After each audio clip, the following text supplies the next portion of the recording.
Fala pessoal, boa tarde. Vamos começar nossa live. Lá, ajeitar o microfone, deixar tudo no esquema. Tem cara enrolado aqui, porra. Guardar o pessoal chegar pra gente dar início.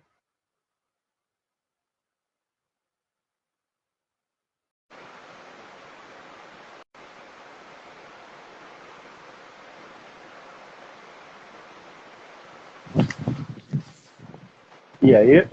Fala meu amigo, tranquilo? Tranquilo. Deixa eu fechar aqui pra ver se melhora. Chamar o Israel aqui. Tá me ouvindo direitinho? Tô, e você, me ouve bem também? Hoje tá bom. Ah, então tá Salve! beleza.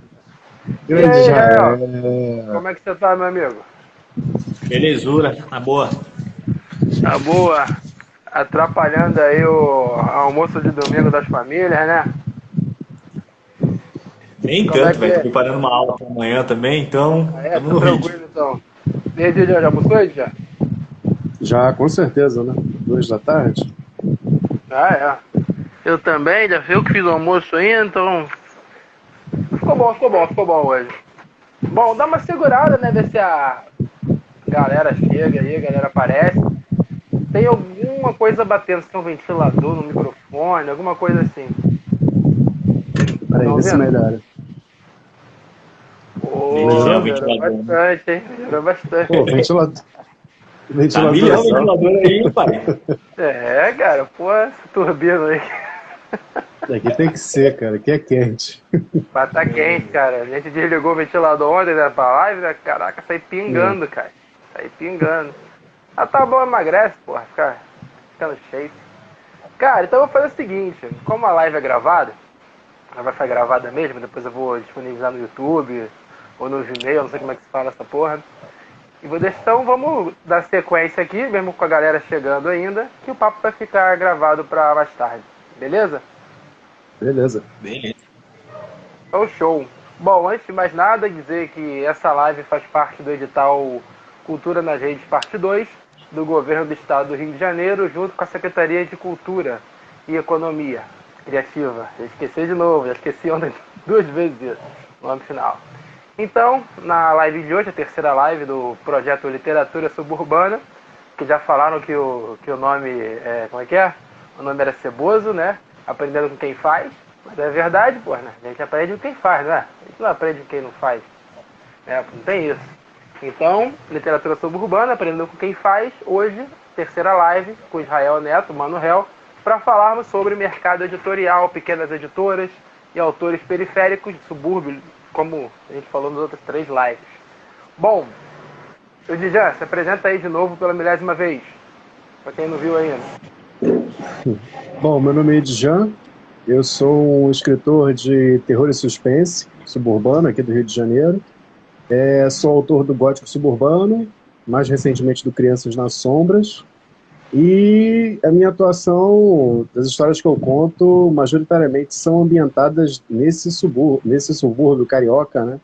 E em outros territórios próximos daqui, Baixada Fluminense, regiões de comunidades. E aí, basicamente, é isso. E agora, apresentar Israel, fala um pouquinho sobre você, meu amigo. O pessoal te conhecer, todo mundo te conhece, né? Tá conhecido, né? Tá famoso aí, Quem né? dera. Até Tá brabo aí, né? bom. Fala aí. Bem, boa tarde para todo mundo. Espero que vocês estejam bem, se cuidando aí. Continuem no cuidado. Sou Israel Neto, sou aqui da Brasilândia, zona norte de São Paulo. Trabalho com arte e cultura já há 15 anos, mais da metade da minha vida. Já tem mais de 15 anos, mais da metade da minha vida. E dentre elas até o tema do encontro hoje de literatura suburbana, né, o título, né? A gente montou um coletivo aqui em São Paulo com esse nome de literatura suburbana. Nesse contraste, né? Aqui em São Paulo a gente usa mais o termo periferia, periférica para falar das bordas da cidade, né? Então nesse tempo eu fiz parte desse movimento de literatura periférica, da construção dela, do desenvolvimento. E depois me afastei muito por conta de seguir uma outra paixão na minha vida, que era a literatura fantástica, a escrita fantástica, que dentro do que se tornou a literatura periférica no sentido de tema, né, não cabia muito essa nova estética, né? Então, fui seguir por esse caminho, estou publicando alguns livros, né? Sou autor do Amor Banto em Terras Brasileiras, que teve uma segunda edição em 2000, foi lançado em 2011, segunda edição em 2018 e tem uma edição francesa dela também. Não Podemos Esperar, com a editora Nua aí do Rio de Janeiro, com a Sabine. Os Planos Secretos do Regime e o Ancestral, junto com a editora Quitempo, né? E estou escrevendo esses diversos gêneros aí, navegando por esses gêneros, estéticas e formas da literatura fantástica afrofuturista, né? Então, um pouco disso. Estou como editor da editora Quitempo também. E, enfim, fazendo alguns trabalhos de copyright, escrevendo projetos e toda aquela loucura que faz a gente acordar todo dia, né? É isso. E o Não Podemos Esperar, se não me engano, ganhou o prêmio de série literária, não foi? Ah, sim, o Não Podemos Esperar, pô, muito legal porque ele participou de um projeto da NUA de distribuição para acho que 30 escolas aí do Rio de Janeiro. Foi aderido agora pelas escolas aqui de São Paulo, do ensino de jovens e adultos, CIEJA, acho que já foi distribuído para as escolas daqui. Ganhou o prêmio Odisseia de Literatura Fantástica do ano passado na categoria Narrativas Curtas de Ficção Científica. E esse ano, um dos meus outros livros, que é o Ancestral, está concorrendo como melhor literatura geek no prêmio Cubo de Ouro desse ano também, que vai ser pega dia 9 aí, vamos torcer. O Não Podemos Esperar faz parte do box que a Sabine fez, não foi? Da Léo de Blanc? Então, eu fui o produtor desse box aí, trabalhei com ela nessa empreitada. E, cara, não foi 30 não, foi 80 e poucas escolas. 80 e pouco aí. Vou até aumentar no currículo. Nem lembro, foi escola pra caramba. Eu lembro que cada kit era uma escola, a gente ficou organizando aqui. Eu falei, meu Deus do céu, escola que não acaba. Graças a Deus, né? Tem que ter mais ainda. Mas é isso, né? É um trabalho. A gente acaba se esbarrando, né, cara? Vai trabalhando todo mundo nessa área, né? O Brasil pode ser grande, mas como o Edian havia comentado, né? Nosso trabalho é um trabalho de guerrilha. Então a gente acaba se encontrando, né? Se esbarrando, né? Nem que seja engraçado que a gente não se conheceu, né, cara? Viu até hoje, né? O dia que você veio no Rio, eu tava em São Paulo, né? Muito louco isso, né? É verdade, o cara soube que eu ia estar no Rio, fez questão de viajar para São Paulo. Eu ri muito. Pior que eu avisei um mês antes. Pô, cara, eu não pude falar nada, eu tava a trabalho, o pessoal falou, ó, vem, eu falei, não vou, né? Sabe como é que funciona, né? Não tem muito o que falar. Final de junho a gente sai de novo. Final de junho, quando? Me avisa pra poder ir pra São Paulo. Final de semana, acho que dia 26 e 27, então aguardem aí. Ah, preciso devolver um notebook do Edian. E eu tô. sei. Eu botar isso. Tá com o notebook do Edian até agora, cara? Pior que eu tô, faz quase um mês. Mas é cenográfico, pô. Cenográfico, né? Ele usou pra gravar um clipe muito maneiro lá no Parque Radical de Deodoro. Cara, foi uma pena não poder ter ficado pra assistir. É verdade. O clipe tá lá, vou levar. Tem um HD precioso lá com uns 3 livros do Edian, deve ter uns 3 livros lá do Edian, umas fotos do Samuca, então tem que salvar esse tesouro aí. O cara escreve bem, né, Jael? Qualquer coisa, monstro. né? Brabo mesmo. Valeu. A gente fez agora terrores asiáticos, né? Que pegamos várias criaturas de vários países, né? E geralmente, uma parte foi do leste asiático, acho, não lembro agora. Embora sejam os organizadores, deveria lembrar, né? Mas não lembro agora. E, cara, o Edian, ele escreve sobre qualquer coisa. É impressionante. Eu falei, vou mandar uma dicção pra ele. Foi difícil dele, não foi, Edian? Foi um monstrinho, foi uma criatura chata. Eu falei, vou avacalhar, quero ver como é que quero ver. Pô, cara, foi e tirou onda com a nossa cara de novo aqui. Facilidade. É isso. Israel, vamos falar sobre a Quitempo, por que o nome, quando começou, e como a gente fala sobre editoras hoje, né, a gente pode compartilhar essa experiência com a galera aí. Legal. A Quitempo, o nome Quitempo é referência a um inquice que é cultuado em algumas regiões de Angola, chamado Quitempo, é o nome literal, né? E ele tem uma relação com o tempo, então não é uma relação desse tempo que a gente conhece, que é um tempo linear e tal. É um tempo sem começo, sem fim, é um tempo fluido. Então, um pouco diferente da mitologia e cosmologia iorubá, que fala que o tempo é circular. Para ele o tempo não tem muito esse lance, não tem começo nem fim, mas também não é circular, né? Então a gente resolveu homenagear essa entidade, esse mito, essa lenda, esse ser místico, né? E fazia todo sentido, porque a gente queria trabalhar esses diversos tempos e universos e multiversos, então deu tudo certo. E Arquitempos surgiu em 2018, a partir de uma pesquisa que eu começo no final de 2016. Eu participei, fui em várias feiras, eventos, clubes de literatura fantástica e tal, para entender, fora da literatura periférica e suburbana, como que a nossa galera estava publicando, se a nossa galera estava lá. E ela não estava, né? Eu sempre brinco, eu encontrei 5, 6 pessoas nesse rolê, né? Uma delas foi a Edjan, outra foi a Sabine, Fábio, a Lu, para as galeras pretas que colavam nesses rolês, ou que eram lembrados, ou que estavam em uma ou outra publicação. Então eu pensei, a gente pensou, né, eu, o Isamek e o Anderson, né, pô, será que a nossa galera não escreve literatura fantástica? Será que eles não têm lugar para publicar onde se sintam seguros? Né, como que é esse rolê todo? Ou elas estão nas editoras brancas e ali, como tem uma outra pressão desse mercado que é extremamente racista, né, pela forma e pelos temas, eles se escondem, né, não querem mostrar a negritude deles. Enfim, então a gente teve todas as respostas, então a editora surge para que essas perguntas sejam desnecessárias daqui a alguns anos. Atender uma demanda, abrir um nicho, não um nicho, né, mas abrir um... Uma vez, quando eu fiz a incubadora de sonhos, eu falei, fui corrigido na época, até achei muito interessante, que eu falei de dar voz, né? Como assistente social, não deveria nunca ter cometido esse erro, né? A gente não dá voz a ninguém, as pessoas nascem com as suas próprias vozes, né? O máximo que a gente faz é amplifica ou cria um canal para isso, né? Então, né, a Arquitempo pode ser compreendida como um canal para vozes que foram excluídas por muito tempo, um coletivo. Eu acho que não. Fala um eu acho que pouco não mais. tem. Quero...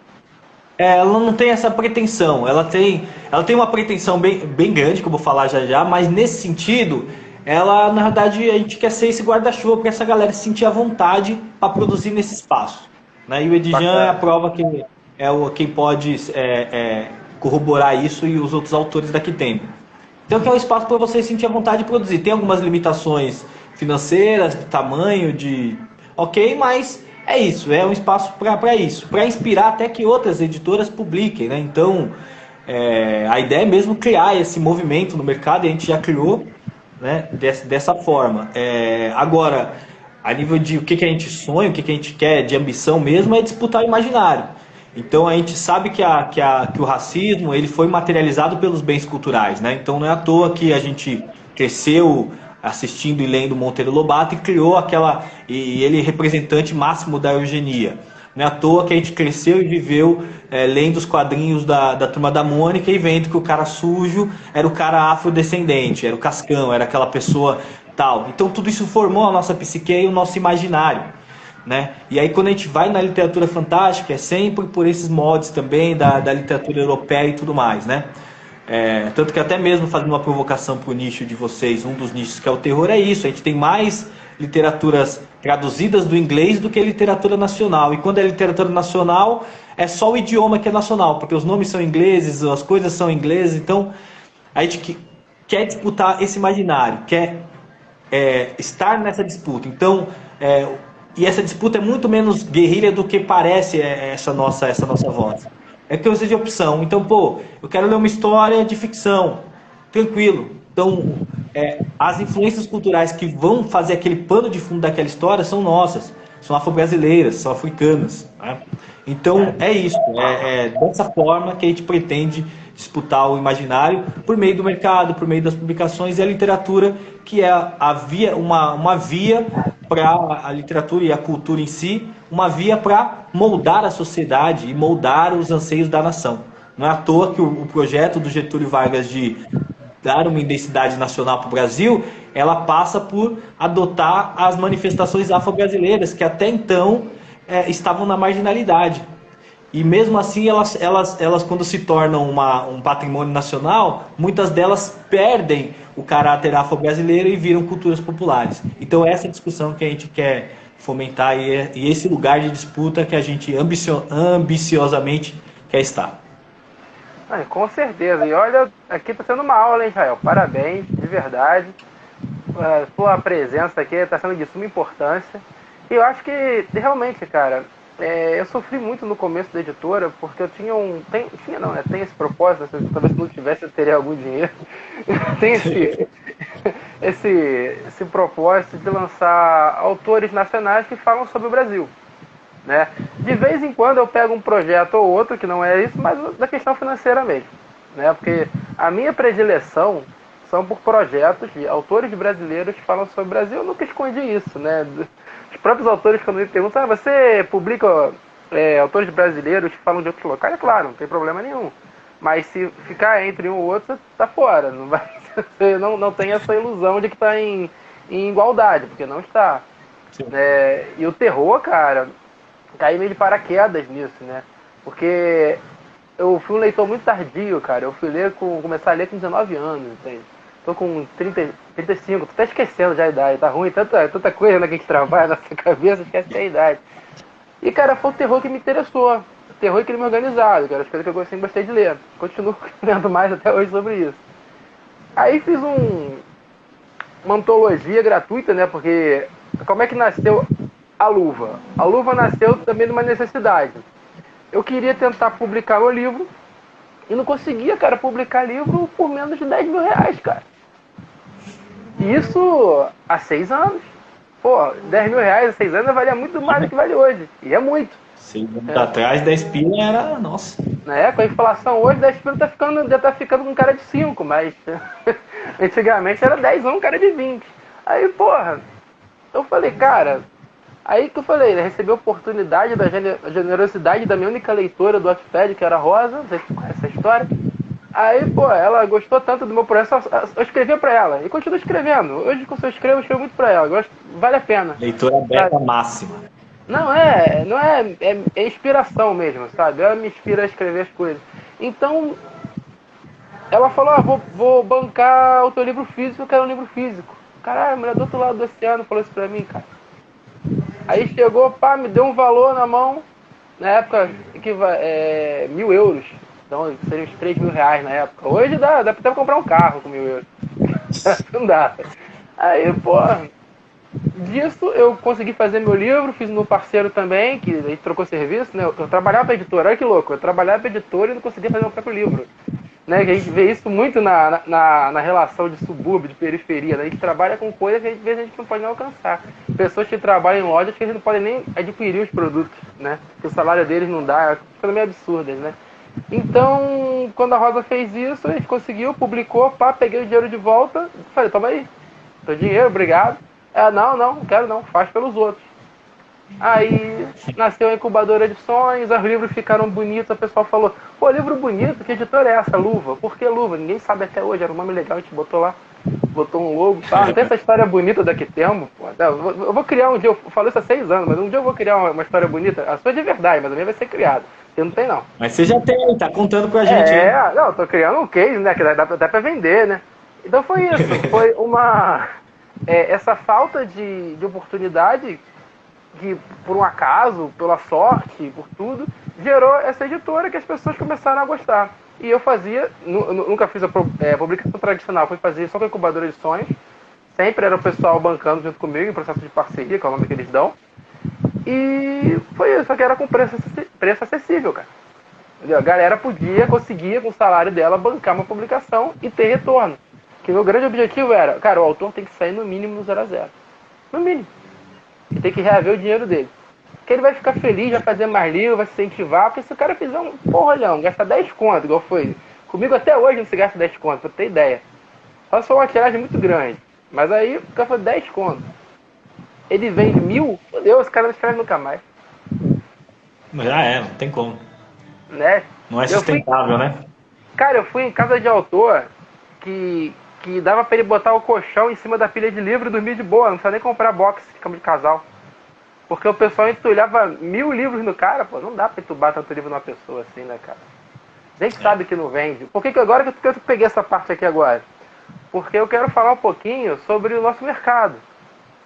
Né? O que você está sentindo, os reflexos da inflação, o reflexo do dólar alto, né? A matéria-prima sendo vendida diretamente lá para fora, tendo escassez no mercado aqui. O governo no qual a gente tem inserido, né? Esse governo que para muitos ainda parece que está muito bom, não sei onde eles vivem, não sei em que país, não sei qual é a loucura que eles têm, né? Mas, se quiser falar um pouquinho a respeito disso? Cara, enfim, existem diversos mercados, né? Diversos mercados, até mesmo dentro da literatura. Tem gente que parece que, enfim, está em outro mundo, em outro universo, né? Mas existe um porquê também. Tem umas das linhas editoriais. Eu agora realmente estou preparando material, terminando material para uma aula de amanhã, e a gente está discutindo cultura e mercado, né? Então, para alguns mercados, que, por exemplo, vendem biografia. Biografia do Bon Jovi sempre vai vender. Tá tranquilo.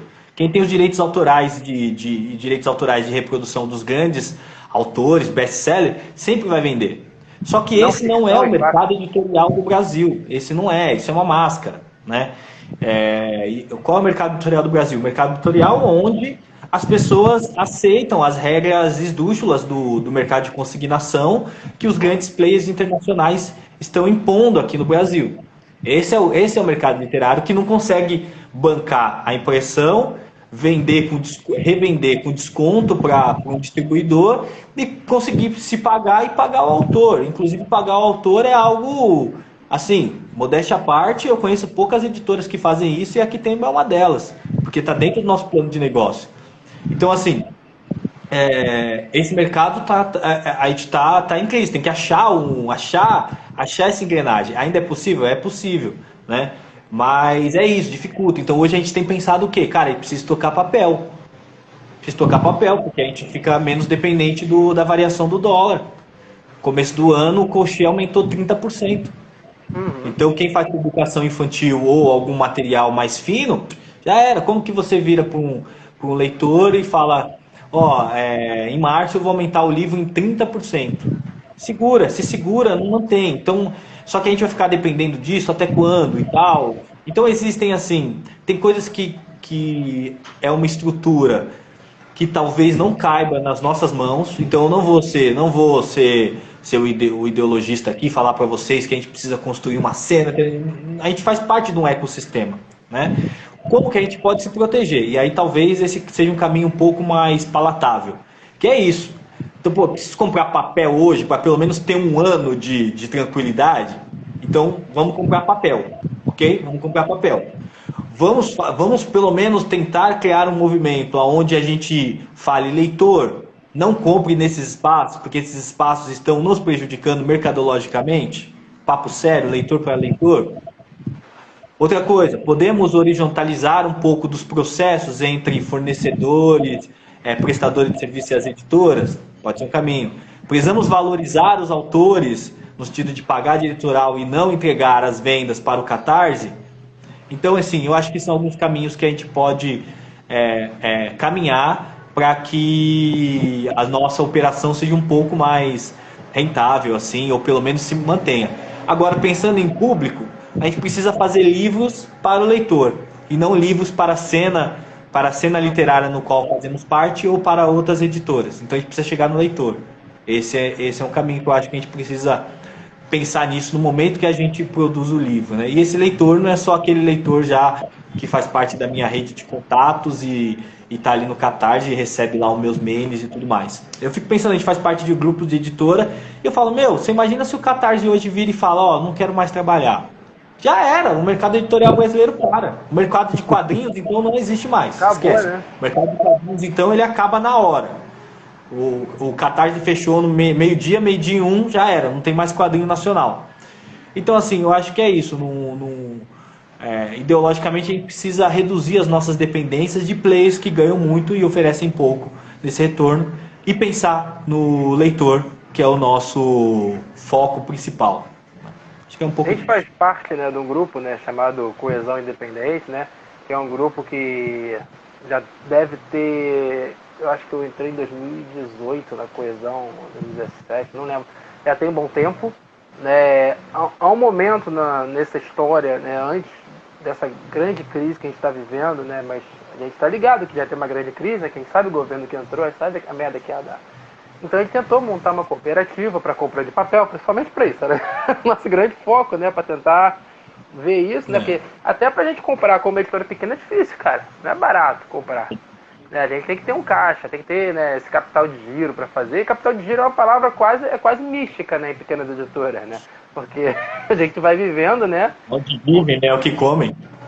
Não, e quantas das vezes no nosso serviço a gente trabalha de graça, né? Que se a gente for colocar o nosso serviço mesmo naquilo que a gente fez, a gente nunca vai poder se pagar o projeto. É difícil, sabe? É bem difícil, né? Aí a gente, essa questão do Catarse mesmo, né, cara, eu relutei muito a participar, muito, porque eu acho que foi a mesma coisa que você tava vendo também, né, eu tava vendo essa dependência enorme das pessoas de uma única plataforma, sabe, e uma plataforma assim, cara, eu tenho meus projetos, me tratam super bem e tal, mas a gente sabe que o valor, né, cara, não é um percentual alto, cara, 13% é um percentual alto, cara. Né? Que vai sair de algum lugar, vai sangrar de algum lugar. Esse lugar que sangra da onde? Da gente, do leitor final. Né? Quando a gente fala que a gente vai para uma livraria, né? Esse sistema de consignação absurdo, que ainda existem feiras que tem pessoas que falam: eu sou o pai da consignação no Brasil, como se fosse um grande feito. Né? Para mim é um grande filho da puta. Mas, porra, né? Podem palavrões na live, mas não vamos exagerar que nem eu aqui não. Aí... Mas, você já tá batendo a cota toda. Eu já tô batendo a cota toda, cara. Por isso que não me chamam pra coisa ao vivo, é difícil. Ainda mais em evento. Mas, falando sério agora. Aí, pô, explicando também, não explicando, que já explicou muito bem, mas dando só abrindo parênteses, né? Quando a gente fala do mercado do livro, quando a gente fala do produto final, né? Consignação para o pessoal que está de fora, né? Quando a gente deixa um livro em exposição, ele é vendido e depois a gente recebe por isso. Né? Só que a gente recebe por isso um percentual desse valor, que geralmente é 50%. Algumas livrarias trabalham com 40%. Como tem distribuidora que trabalha com 56%, 58%. Né? Então, no final das contas desse livro, só sobra em média de 50% a 42%, que tem que pagar 10% do autor, não é isso? Então acho que esse preço final vai chegar aonde? Né? Se fosse uma livraria... Então... E a gente precisa dizer não. A gente precisa dizer não. Então tem lugar que eu estou dizendo não. Ah, mas você não vai querer estar nesse lugar? Não. Porque como eu, como editora preta, estou falando de autoindependência, estou falando de controlar nosso destino e estou entregando nosso material para esse espaço. Então não quero estar e tá tranquilo. E que no final da consignação, pra gente sai quanto? 0-0, na melhor das hipóteses, não é verdade? A gente não ganha dinheiro, então, a gente não tem tiragem grande. Também tem lugar, precisa ter parceiros. Então esse ano a gente impôs um limite lá de porcentagem de consignação e a gente não passa daquilo. Ah, mas é pouco, então Deus te abençoe. Pô, valeu. Seguimos aqui. Né? O pessoal pergunta, por que a Companhia das Letras faz consignação, né? Algumas nem está fazendo mais alguns casos, faz consignação e sobrevive? Porque a Companhia das Letras imprime tiragem mínima de 10 mil livros. 5 mil livros. Sim, o livro sai a R$2. R$2 eu posso dar até 70% de consignação, tá tranquilo. Ainda faz um preço mais barato no produto final, não é verdade? Porra, então assim, né, só para deixar mais claro, o pessoal, né, como a live é de mercado, né? E, Djan, vamos falar um pouco aí, traz a sua visão de mercado também, que você vê aqui na ótica do autor, embora nós três sejamos autores, né, mas você é o autor mesmo, né, cara? O cara que tá sempre metendo a cara na porrada de evento, batalhando, não quis abrir editora, é um dos poucos. Vamos lá, fala aí, Djan.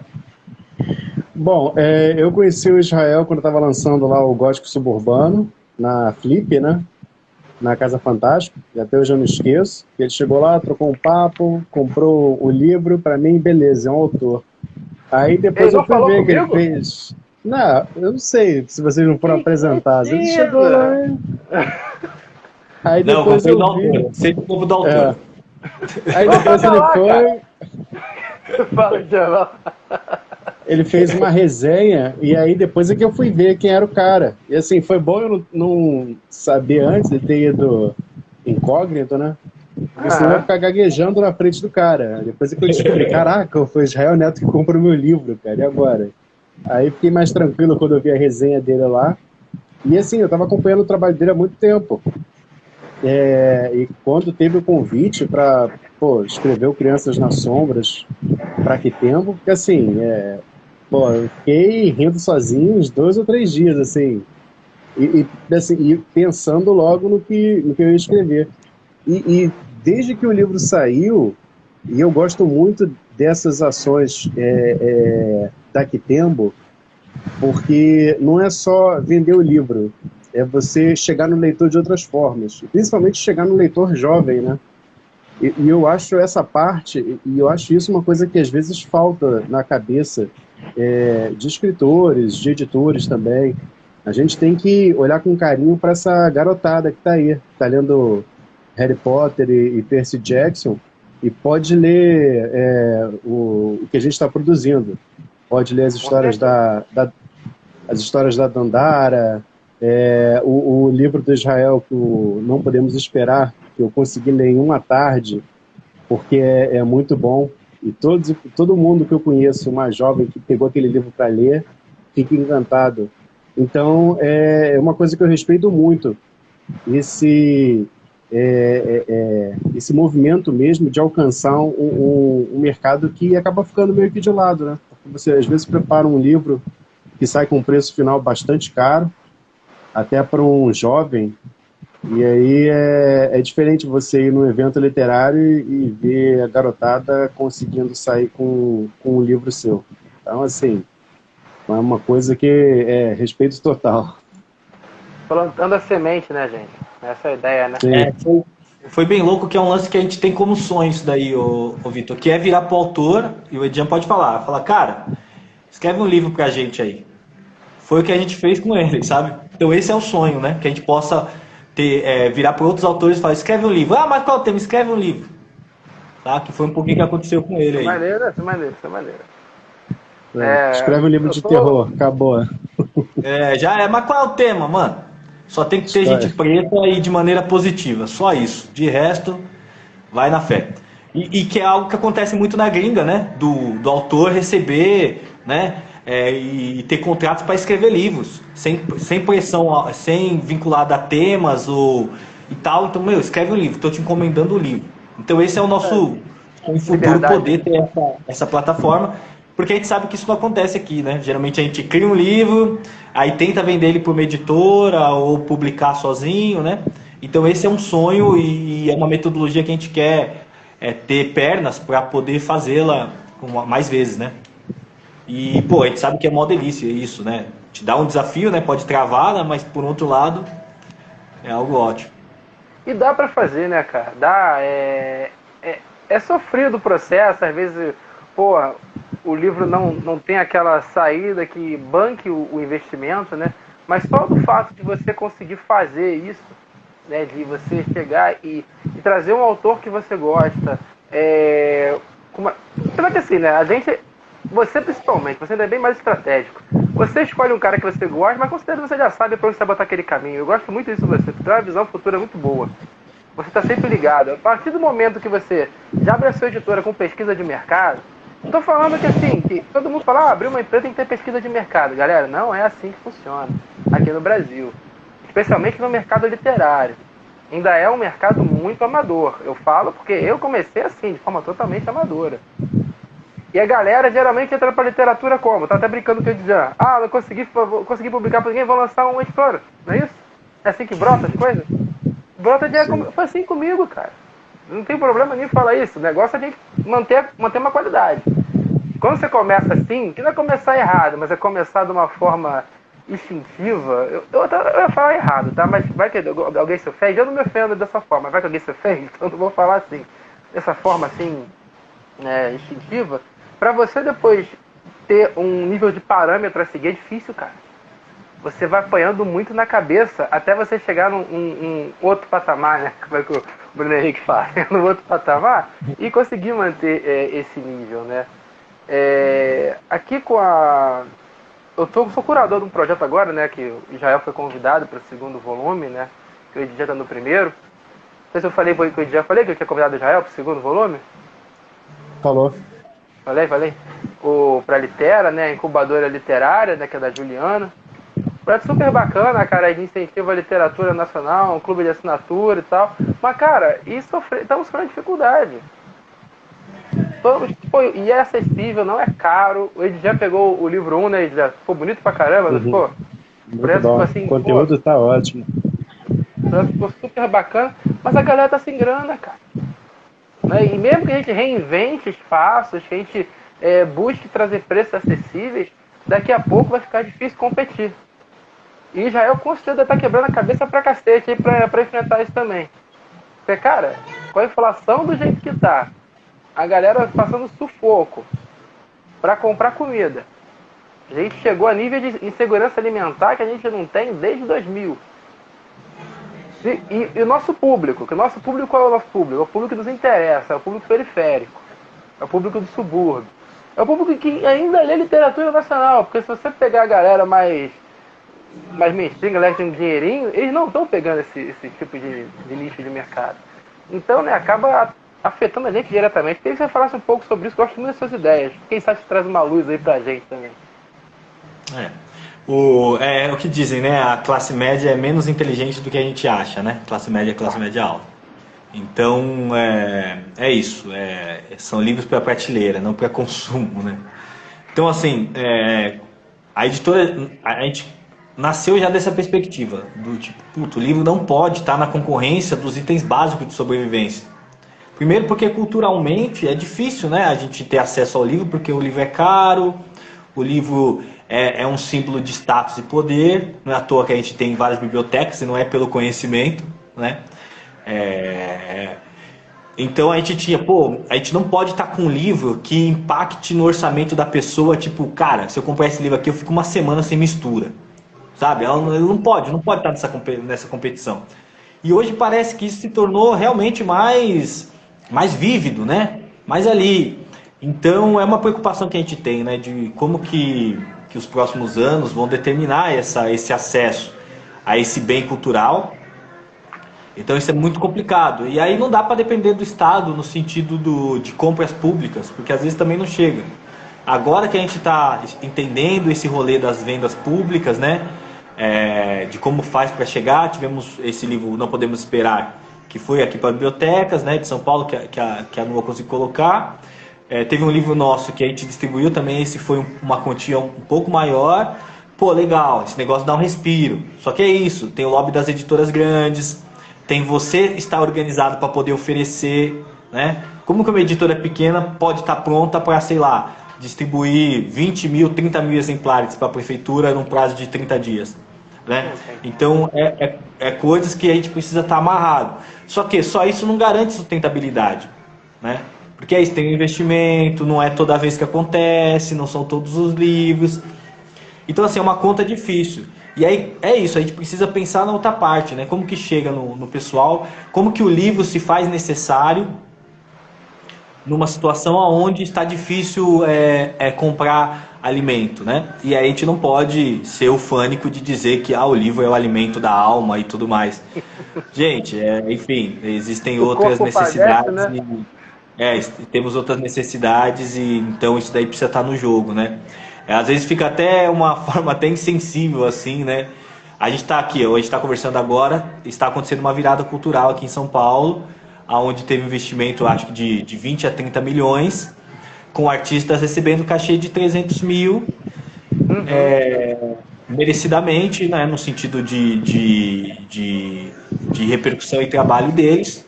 Só que a gente tem uma classe artística de São Paulo, que é o maior polo cultural do país, o maior polo cultural da América Latina, onde artistas estão passando fome.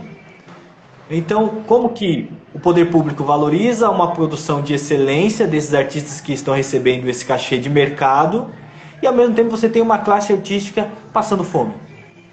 Então, por isso que não dá para depender desse componente. Então, eu acho que cada vez mais a gente precisa desse campo, preparar esses caminhos que a gente já falou aqui de acesso ao público, se blindar das metamorfoses do mercado e tudo mais, para poder estar na disputa da necessidade ali do leitor, do cliente, e ele poder ter condições de fazer. Então, é isso. Se a gente continuar produzindo livro muito caro, a classe média que vai acessar. E muitas vezes ela nem vai ler o material. E a nossa galera, vai ficar prejudicada. Então, quando a pessoa fala, pô, mas o livro... A gente está num evento de classe média, por exemplo. Vou usar esse termo, tá? Por não ter um outro melhor por enquanto. Pô, mas esse livro ainda tá barato? Sim. Porque se ele está barato, eu garanto que as duas pontas comprem. Então eu não preciso vir aqui para vocês vender mais caro porque vocês têm mais dinheiro. Não. Então, enfim, são caminhos que a gente está tentando trilhar e fazer. Então, o melhor momento, a melhor coisa às vezes para não mudar essa nossa ideologia, ou forma, ou modo, ou política, é às vezes não fazer. Então, pô, não dá pra fazer, velho. Dá pra fazer, guarda aí, uma hora vai voltar e vai dar pra fazer. Como que dá pra fazer? Como que dá pra gente se blindar? É isso? São esses caminhos? Então é isso. É que a gente tá pensando aí e tentando de alguma forma manter essa coerência que é difícil, mas que talvez seja o único caminho, senão a gente distorce o que a gente se propõe a fazer e tudo mais. Então não dá para pensar só em leitores classe média que pagam R$ 60 no livro. Não dá para pensar. Esse pessoal aí enfim, não chega a ser grande parte do nosso público-alvo, né? Não, nem São perto, leitores profissionais, vamos dizer assim. E uma coisa que você faz, que você mencionou, né, que eu acho que é um dos caminhos importantes, né, que também, quando eu consegui me livrar desse trauma, dessa pandemia, que eu fiquei bem afetado por essa pandemia, essa humanização do autor, trazer o autor para perto do leitor. E eu acho importante pra caramba que você faz. Esse caminho de levar as escolas, esse caminho de buscar eventos, ir aos eventos, sabe? Eu ainda tenho receio um pouco, né? Eu fui naquele dia no lançamento aqui no Rio, estava lá, né? Eu até tomei um bericutico para poder ficar tranquilo, porque senão não ficava legal. Então, no final já não tava nem... Eu acho que ele já chegou, eu tava de máscara quando chegou. Tava, né? Tava. Então, até eu tirar, quando eu tirei, eu vou encher os cornos, senão não vai dar pra ficar aqui não. Senão eu vou ficar maluco. Aí, não é um grande exemplo, não sigam isso em casa, pessoal. Não vale a pena. Mas o processo que você faz de humanização, eu acho que é interessante. Quando você cria... humanização que eu falo é o quê? Quebra de distância. Quando o cara vê o Edjan, quando o cara vê o Israel, quando o cara vê o Vitor, ele pode falar, caraca, eles são da área da gente, eles escrevem, eles estão ali, sabe? Isso eu acho que você começa a fomentar o mercado interno. E você obviamente você sabe disso, que você faz isso bem pra caramba. Né? Então eu acho que pode ser um desses caminhos, né? E outro, né, que eu espero que role, né, a gente tá da organização tentando sair, é aquela choque literário, né, que é o evento da coesão, né? E, porra, tem que tembular, né? Você vai estar lá, né? Com certeza, né? Se você vem aqui pra Resende, né? Pra Mendes, você tem que estar aí em São Paulo nesse evento, né? Vamos ver. Se rolar, a gente, dependendo das condições, a gente tá assim, sem dúvida. A condição isso, vai ser boa. Né? Não Acho que tem um pouco disso, assim, para quem o livro, né? O livro totem, né? O livro totem é muito perigoso, né? O livro ostentação, né? E é isso, a gente não busca blogueirinho nem nada. O blogueirinho a gente busca leitores, pessoas que querem ter um encontro ali com as histórias, com os autores, com as autoras. E de maneira horizontal. Então, assim, pode parecer meio blá blá blá, mas a prática ela materializa toda essa coisa que a gente tá falando aqui. Então, eu tive uma experiência, eu conheci um autor quando eu era adolescente, que foi um cara que sobreviveu do Carandiru, escreveu uma história e um professor louco meu de geografia levou ele lá na escola. Pô, foi algo super impactante, porque eu sempre sonhei em escrever, vi um cara lá e tudo mais. Então tem essa mística, né? Essa coisa da escrita enquanto sinal de poder, e ainda mais quando a gente está falando do Brasil, onde nossos antepassados eram proibidos de escrever, eram alijados desse processo, e aonde aqueles que conseguiram escrever, eles foram sendo embranquecidos durante o tempo, né? Ou apagados da história, né? Vamos dizer assim. Então, escrever é um ato revolucionário, e então só o fato de escrever já é ótimo. Então esse contato ele proporciona isso, proporciona também a leitura, né? Pô, legal, aquele lance, pô, esse cara aqui vem aqui, mano. Tem o sangue dele aqui, tem o suor dele, tem a letra dele. E pode parecer algo simples, mas tem um impacto muito grande. E aí também, por outro lado, tem o processo de aprendizado do autor, que é o que a gente está tentando fazer. A editora está tentando falar, olha, o que vende não é livros, não é material físico. O que vende é o que você colocou ali no livro. Então, assim, se você não sabe falar da história que você escreveu ali, todos os signos, todas as formas, todo o cenário que você descreveu ali, tem algo errado. Então, quando a gente põe o autor e o público cara a cara, é para provocar essa atenção. Eu preciso falar do que está atrás do meu material. Que é isso, às vezes eu vivo hoje mais de falar sobre os livros e tal, do que a própria venda dos livros. Então, assim, o que você às vezes recebe num bate-papo, numa palestra, cara, você vai ter que suar até a morte para vender de livro. Então, assim, todo esse meio é isso, é a coisa das histórias saltarem dos livros. Então, esse encontro é para proporcionar essa atenção e que o autor veja, poxa, eu tenho mais coisas ao redor do livro, que às vezes está no livro, mas que é muito maior do que o que está escrito ali. Eu preciso falar isso. Então é uma forma que a gente também, de alguma forma também forma o autor nesse sentido de falar da história. Porque, infelizmente, tem muito autor que ele acha que ele mesmo se basta. Ah, já escrevi. Comprem quem quiser. Tá aí minha obra no mundo. Ah, eu sou superstar. Como assim? Eu escrevi um livro, você ainda quer que eu fale dele? Lê aí. As minhas palavras vão falar por mim. Sabe? Então tem essas coisas, porque o espaço do autor e da autora também foi algo sempre colocado no altar. Pessoa que vai lá pro meio do mato, tira férias, escreve, que ser iluminado, e recebeu uma divindade, e a divindade ajudou ele a escrever isso. Nossa, que pessoa abençoada. Então tem um pouco dessa quebra também, trazendo o autor, a autora para esse mundo real aí. Então são esses alguns dos diversos caminhos e coisas racionalizadas que a gente pensa para essas coisas. Tem outras coisas que são distintas, né? Que é o abraço, que é o beijo, que é a troca, que é o pegar no livro ali, que essas outras coisas estão no dia a dia. Quando você fala, né, desse do abraço, do beijo, da troca, né, da troca de ideias, inclusive, né? As duas primeiras lives, né? Uma foi basicamente sobre voz na literatura, né? Mas a voz do autor, né? E a outra foi sobre território. E a gente vê isso, né, pelos tipos de publicação da Quitembo, né, pelo que ela procura, né, que são histórias onde as pessoas possam se identificar, né, que eu acho que é uma coisa importante. Não sei se é proposital, acredito que seja, pelos autores que você busca, inclusive. Né, não o que você dê um segmento no que o cara vai escrever, mas você tem ideia do que o cara vai escrever, porque são pessoas que você procura, né. Então você acaba tendo esses leitores que podem se identificar com as histórias, né. Quando você está falando de autores que não se divulgam, cara, a gente toma muita porrada por isso, cara, meu Deus do céu. O cara lá bota um livro no mundo, eu falo com os autores, o John é testemunha disso, você é a sua maior ferramenta de venda, não fala isso, John? Você conversa, o pessoal fala, se você não vender, se você não aparecer, você não vai conseguir, a editora em si, cara, ela não vai vender muito, não vai. Eu posso tentar criar um mecanismo para você vender. Mas o Edjan, então, foi de um outro processo, né? Incubadora de sonhos. Eu te falo, incubadora de sonhos são os autores que mais vendem da editora. Como é que pode isso? Porque os outros processos são processos de parceria, as pessoas têm que bancar, né? Alguns autores vendem absurdo, eu gosto aqui. Maluco, peguei porque eu tinha que te mostrar esse livro aqui, não sei se tu conhece. O Reino Perdido de Odara. Esse livro aqui trabalha sobre a identidade, aceitação, autoestima da criança negra.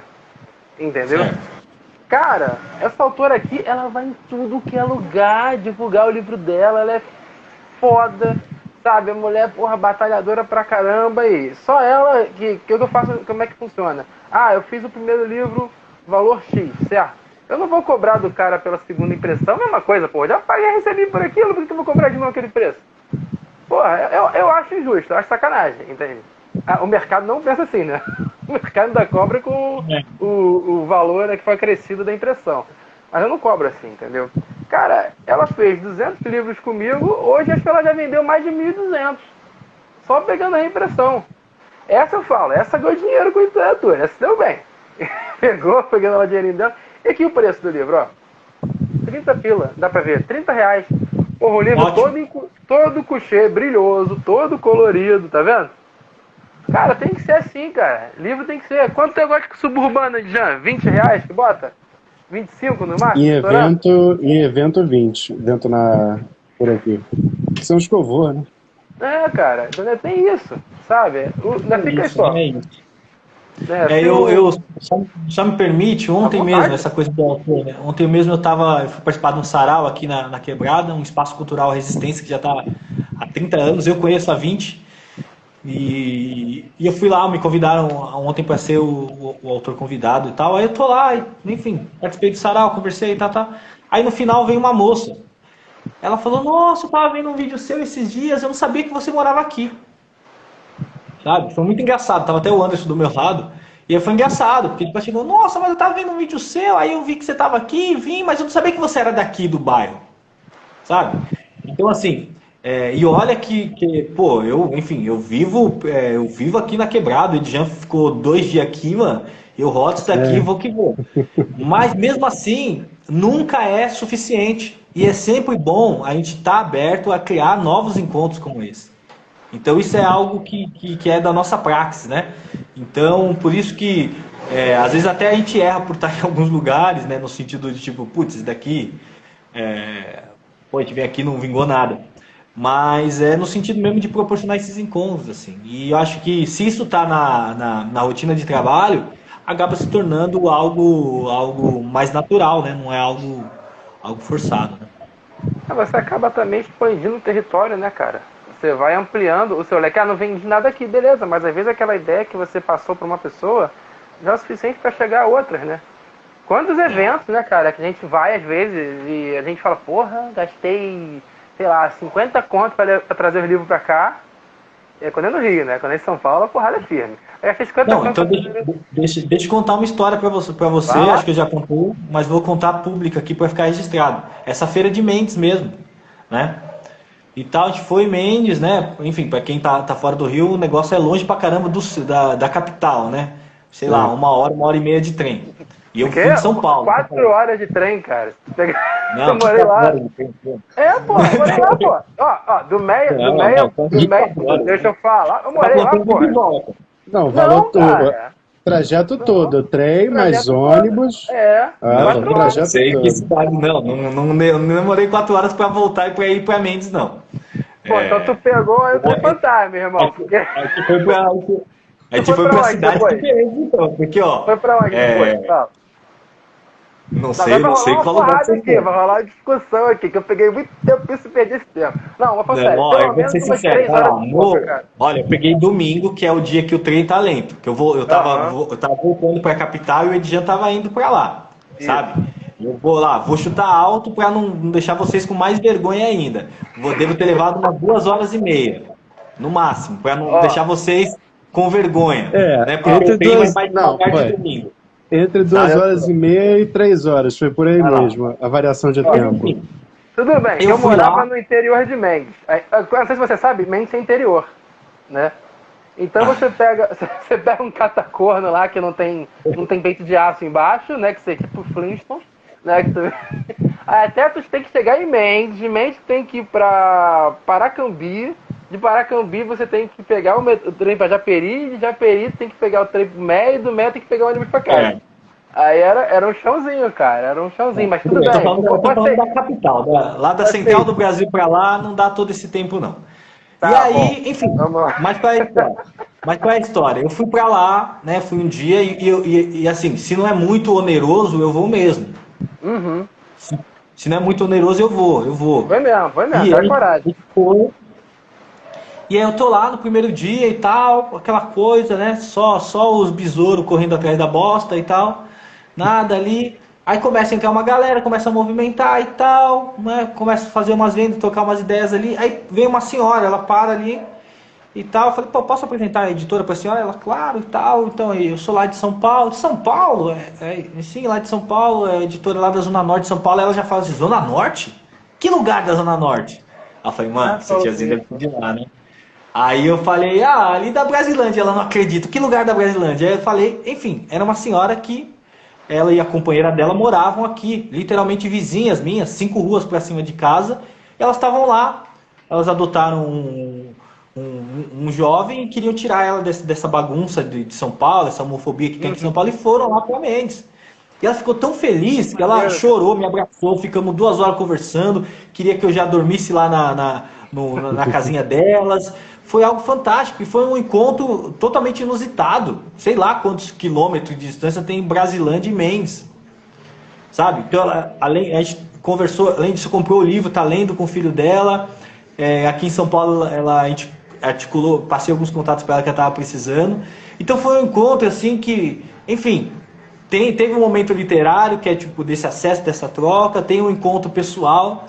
Então para ela foi, parece que porque querendo ou não, ela está em outro estado, está exilada do que é o território dela. Sim, sim, sim. Sabe? Então elas foram para Mendes, uma cidade do interior, com pouca movimentação comparada de São Paulo, foram lá viver uma vida mais pacata, mas ao mesmo tempo ela está longe do território dela, que ela cresceu, que ela viveu. Então aquele encontro afetuoso, cara, foi algo para além do encontro literário, sabe? Então foi algo muito gostoso, algo que eu guardo com muito carinho, porque foi algo realmente muito precioso, cara. Foi uma biomídia, claro. sabe? Foi um encontro muito precioso. Então por isso que esses encontros, essa ida, vale muito a pena, sabe? A não ser que seja algo totalmente oneroso, isso vale muito a pena e eu insisto de fazer isso a todo momento, né? A todo momento. Então vale muito a pena e, enfim, é algo que eu levo. Esse encontro foi muito bacana, aconteceu no final do ano passado, acho que em novembro. E foi algo que eu levo, que é um bem desses encontros que a gente está indo, né? Então é um pouco disso. Vale a pena você horizontalizar, né? Então, a editora tá aí, comprem os livros. Não. Se fosse só isso, a gente... Enfim, não valia nem a pena existir. Então é um pouco disso, cara. Foi, enfim. É o que dá aquela força, né? Filha da puta. O que dá aquela... Detalhe. E aí a gente conversando, eu tinha acabado de ler um livro sobre o Manuel Congo, né? Foi escrito pelo golpista do Carlos Lacerda. E ela, pô, não sei o que lá, conversando, ela, pô, mas você sabe que aqui também, Manuel Congo também interagiu aqui e tal, logo ali em cima é Minas Gerais. Então, assim, algo também que eu já tava lendo. Aí eu falei, pô, mas eu conheço essa quebrada aqui e tal. Aí ela ligou. E aí, enfim, essas coisas que só viajando a gente conhece, né? Ônibus de graça, numa cidadezinha, ônibus de graça. Entrei no ônibus, fui pagar, passei mal vergonha. O cara, não, é de graça, entra aí. Enfim, então... Aonde é isso? Lá? Me ajudou, cara. Você tá indo em outro lugar, cara. Você foi para outro lugar. Eu me mudei de lá tem 6 anos. Tem 6 anos. E ela falou que tem... E, enfim, esse coisa de conhecer, né? Então, lá tem uma feira, tem algumas feiras de artesanato que tem uma moeda local também. Esse lance da economia solidária, do interior. Cara, então, não é nada disso. Véio, vale muito a pena a gente percorrer esses espaços com a literatura, porque a gente sempre volta com a bagagem muito cheia. Pô, bacana mesmo, né? Que legal, cara. Olha, eu morei lá, eu me mudei... Tem certeza que era Mendes, no Rio? Porra, cara, você tá me sacaneando. Era 15 quilômetros do centro de Mendes. 15 quilômetros de Mendes. Num local chamado Jabuticabeira, pra quem tá vendo, quem for, tá vendo que eu não tô mentindo. Mas, cara, é engraçado, né? Então deu uma evolução boa, né? Lembra muito Maricá nesse processo, né? De botar moeda local, né? Antigamente, cara, o aparelho cultural era muito baixo, era muito fraco lá. Que bom, cara, que essas gestões aí pelo menos estão trabalhando nisso. A galera que veio falar comigo da Secretaria de Cultura, pô, galera super maneira. Me tratou bem pra caramba, né? Tanto foi, né, pra entrar aqui Tembo, pra entrar a Vermelho Marinho. Pô, pessoal muito bom. Até mandar um abraço pra eles aí, que eles continuem realmente com essas iniciativas, que faz muita falta pra aquela região do Rio. Não tem esse tipo de feira lá. Até tem não é Resende, não. Qual é aquela região que o pessoal ia? Não era Paracambi? Não, tem Paracambi. Não foi Resende também, não foi Resende? Acho que foi Resende uma, né? Resende. Acho que vai ter uma em Resende por agora. Já aconteceu. A de Mendes, na verdade, essa feira de Mendes, ela foi criada para rivalizar com a de Resende, mano. E é legal, sabe, isso das cidades quererem rivalizar com cultura. E a dinâmica da cidade do interior é diferente das capitais, então a gente precisa ir também sensível a isso, né? Uhum. Eu lembro quando eu fui para lá, meu irmão, a dinâmica de velocidade era muito diferente, né? Nos primeiros meses eu ficava maluco lá, cara. Ficava, meu Deus, o negócio tem que ser pra ontem, não é assim que funciona aqui não, cara. É assim que funciona no Rio, aqui não funciona assim não. Aqui a gente vive bem. Eu falei, então beleza. Voltei pra cá, tomei porrada de novo, que eu tava muito lento, que o pessoal falava. Mas lá a qualidade de vida é bem melhor, nem se compara com o Rio de Janeiro, a gente vai de lavada. Mas aqui a Cláudia tava falando, né, que sempre dá o feedback pros autores. Se ele não responde, nunca mais lê nada dele. Tá certo. Você lê o livro, manda o feedback pro cara, o cara não te responde, não lê mais porra nenhuma dele mesmo não, que não vale a pena. Mas é verdade, pô. Salada Malay falou que tem grandes inventores cientistas pretos que também fizeram seus estudos patenteados por brancos. E escritos roubados dos seus senhores também. Sim, ó, tem um livro que eu recomendo vocês, não tem mais impresso, recomendo, que é do Carlos Machado, se chama Gênios da Humanidade. Ele Aham. lançou. É um trabalho da vida dele, ele publicou aqui junto com a Condoleza Francesa e tal, numa época. E esse livro é fantástico, ele mostra vários inventores negros, é um livrão, assim, uma enciclopédia muito boa, Gênios da Humanidade, do Carlos Machado. É um irmão nosso aqui de São Paulo, tá em todos os rolês, é um cara, enfim, uma figura celebrada aqui por nós, contemporâneos nossos, né? Ele fala disso. E aqui em São Paulo tem uma lenda também, lenda, assim, mito, que é verdade. É, e eu falo mito porque depende de quem está assistindo, nunca vai aceitar isso, né?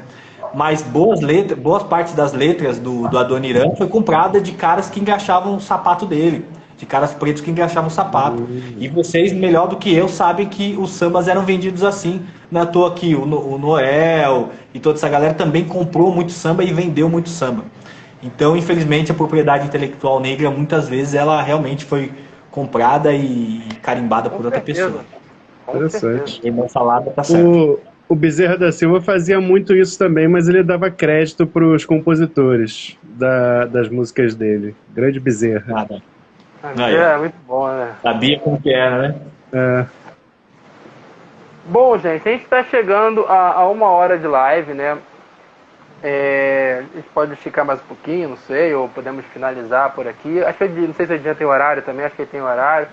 Né, que eu já almocei, tá de boa, mas. Domingo sempre tem alguma coisa para fazer em casa, né? É verdade, é verdade. Só quem não tem filho que não tem nada pra fazer em casa. Então, no meu caso, eu fico de boa. Sortudo. Né? Quem não é pai continua sendo filho, né? Então tá bom, né? Então, tá boa nesse sentido. Mas falando sério agora, gente. Jael, cara, embora tenha me sacaneado nesse quarto final aqui, porra, muito obrigado aí pela presença, cara. Pô, a gente sempre troca muita ideia, né, cara? Pô, bate um papo legal. É bom saber que tem outras pessoas que a gente pode contar, que a gente pode conversar, que a gente pode, às vezes, mandar um áudio, né? No WhatsApp, não vem nada. Porra, Israel, tá uma merda o negócio, não sei o que, desabafando. Eu desabafo com o Israel pra caramba. O Israel é um lorde. Fala na boa comigo, mas nunca chora. Eu sou um chorão, aceito. Entendeu? E, cara, muito obrigado por essa amizade também. Porra, muito bom esse projeto daqui tempo, o estudo que você faz, da ideia que você troca com o pessoal. Isso é muito importante para fortalecer os laços, é muito importante para incentivar as pessoas a acreditarem nos seus próprios sonhos. Né? Que nos tempos de hoje, esperança tá difícil, é difícil ter sonho de barriga vazia. Mas a gente, você, o Edjan, cara, a gente luta por isso. Se a gente pega uma coisa que não dá dinheiro e quer viver disso, a gente só pode ter duas coisas. Ou meio idealista ou maluco. Né? Mas eu acho que a gente é um pouco dos dois, né? Porque a gente não é idealista ao extremo e nem muito normal, né? Então a gente trabalha com os dois assim, bota muito serviço no braço e faz a realidade acontecer. Eu queria que você finalizasse com isso. Não precisa ter uma mensagem de esperança não, pelo amor de Deus. Se não tem esperança, não diga. Mas, mas finalizar dessa forma, explicando mais uma vez o porquê, o que você acredita, o que você quer. E quais são os seus maiores objetivos, porque eu acho importante a gente saber disso também. Legal. Poxa, valeu, obrigado pelo convite, velho. É isso, acho que a gente precisa criar uma rede para se cuidar, né? Uma rede para trocar essas possibilidades de sonhos, de fazer, né? De fazer cultura. Infelizmente tem um fator financeiro, né? Nesse meio, para a gente poder sobreviver, né? Mas eu acho que a arte também ela tem que ser um incentivo primordial de fazer, né? Quando a gente linka uma coisa muito com a outra, nesse sentido mesmo de vou fazer só quando tem grana, vamos usar essa sentença assim, ela enfim, a gente talvez não deixe nada para a próxima geração, né? Então, e aí a cultura é isso. Por que a gente não esqueceu como fazer uma cadeira dessa, né? Se tivesse só condicionado ao dinheiro de fazer, provavelmente talvez ela tenha esquecido, mas não, como que isso daqui entra na nossa vida, como isso daqui entrou no nosso jeito de viver. Então eu acho que a cultura ele tem esse poder e a gente precisa, de alguma forma, não vincular ela só ao bem financeiro, mas claro, a gente precisa estar bem para poder fazer, né? Então às vezes é aquele um passo para trás, vamos organizar melhor financeiramente para poder fazer, para poder me entregar ali. quero organizar para ver isso profissionalmente, então é outro rolê, é outro ritmo, né, outra forma, mas dá para fazer tudo. Então dá para você ser o escritor de final de semana, dá para fazer, dá para você ser o escritor full time, dá para ser, dá para ser o escritor por temporada, dá para ser. É você identificar o que você quer ser, entender dentro da sua lógica como aquilo não vai te prejudicar, né? Eu acho que é um pouco disso, felizmente também e infelizmente. Então por isso que eu não nego trocas, não nego escambos nesse sentido mesmo de tecnologia e metodologia. Ah, mas poxa, às vezes isso é um negócio de vocês que você está dividindo. É isso, né? O quilombo era o lugar de divisão, né? Então a gente está apenas continuando o que os antigos e as antigas deixaram pra gente. Eu espero, cara, que de alguma forma a gente consiga, em algum tempo, poder fazer diferente, sabe? Eu ainda, não sei se eu conversei isso com o Edir, mas eu tava conversando com alguém. Poxa, eu quero ver alguém ganhar muito dinheiro, cara, mas muito dinheiro e continuar sendo a mesma pessoa e dividir com os outros. Sim. Eu lembro que você falando isso. Pô, eu quero que alguém ganhe muito dinheiro e não seja sabe? Putz, eu quero ver isso, eu quero ver isso acontecer, sabe? Se for comigo, da hora, que eu quero dinheiro também. Mas se for com outra pessoa que eu conheça e ela continue sendo ela e fomente outros, cara, putz, daí vai ser da hora. Então, sinceramente, eu vejo como um dos objetivos. Tem uma frase do MV Bill, né, pra citar um conterrâneo de vocês, que ele fala: se eu tivesse o dinheiro do Jay-Z, mudaria várias coisas que acontecem por aqui. Então, pô, esse talvez seja o sonho, seja o âmbito. E se o dinheiro for a ferramenta para isso, então que seja ele. Porque no campo das ideias a gente já tem muitas, né? Então, um pouco disso, gente. Continue se cuidando. Vida longa e próspera. Vou trazer o Edir aqui para encerrar, mas tu falou do MV Bill, cara, e uma indicação pra galera que todo mundo deve conhecer, com certeza, né? Porque é bom pra caramba, né? No Spotify tem o podcast do Mano Brown, né, cara? O Mano a Mano, não sei se vocês estão ouvindo. Cara, muito Sim. bom, cara, muito bom. Porra, Emicida, teve um com o seu Jorge Jefferson D, bom demais, me diverti muito, pô, aprendi muita coisa ali. Então, galera, se quiser lá, não tô ganhando porra nenhuma pra isso, tô ganhando um centavo falando disso. Mas é que realmente é uma parada que eu acho que é muito importante. Muito importante. E Edjan, meu amigo, encerra aí, cara. Agora bom, pessoal, agradecer a presença de todo mundo. Eu vi o pessoal participando bastante aí. Salada Maleico, que é um cara bem combativo aqui na região periférica do Rio. Músico e gosta de trocar uma ideia com a juventude, organiza vários rolés interessantes. A Muda Literária também. Eu vi mais alguns, mas assim, eu não... Isso, Muda Literária até aqui. Muito legal. Cara, assim, ontem e hoje, o que eu mais fiz foi anotar coisa. Toda vez que eu troco ideia com o Israel, eu saio com um monte de ideias. É um cara que realmente ele é uma referência, não só dentro da questão da literatura, mas principalmente para nós que somos escritores negros.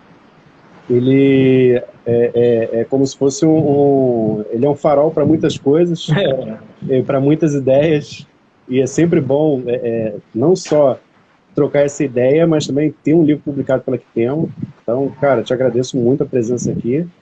E é isso. E agradecer a todo mundo que ficou de olho até agora ou que vai ver essa live mais tarde. Não, a galera chegou mesmo. De bola. Israel, muito obrigado mais uma vez pela presença. Faço das palavras do Edjan as minhas, mais no sentido do farol. Você ajuda muito, traz ideias muito boas, você traz esperança para as pessoas também, isso é muito importante. E Edjan, meu amigo, não enjoei de ver tua cara. Até agora tá muito bom, né, cara? Pô, ainda tem legal, mais uma, né? Já tem mais uma hoje ainda, cara. Pô, que bom, essa amizade é sincera. Maratona, hein? Maratona.